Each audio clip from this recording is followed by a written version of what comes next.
Welcome to the Rim Break Rodeo. We hope this video helps. In this video, I will explain how to make fruit salad in Disney Dreamlight Valley. This delightful dish is a one-star appetizer, perfect for a quick energy boost. To get started, you will need to gather 3 specific fruit ingredients. Make sure you have 1 apple, 1 raspberry, and 1 blueberry ready. These common items are easy to find, and we will cover their locations next. It's a simple and rewarding recipe to master. Finding your ingredients is quite straightforward.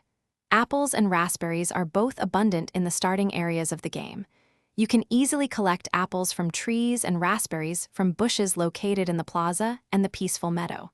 For blueberries, you will need to venture a little further. Look for blueberry bushes in the Forest of Valor and along Dazzle Beach. Gather 1 of each, and you are ready for the next step. Now that you have all your ingredients, it is time to cook.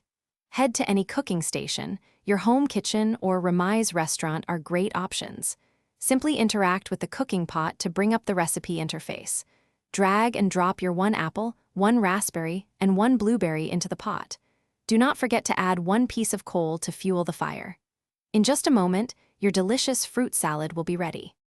Congratulations! You have successfully made fruit salad. This simple dish offers some great benefits for your adventure. Consuming fruit salad will restore 240 energy to your character, which is perfect for extending your activities. If you are looking to earn some extra currency, you can also sell each fruit salad for 29 star coins at Goofy's stall. It is a versatile and easy-to-make meal for any Dreamlight Valley resident. Thanks for watching. Consider subscribing if we helped you.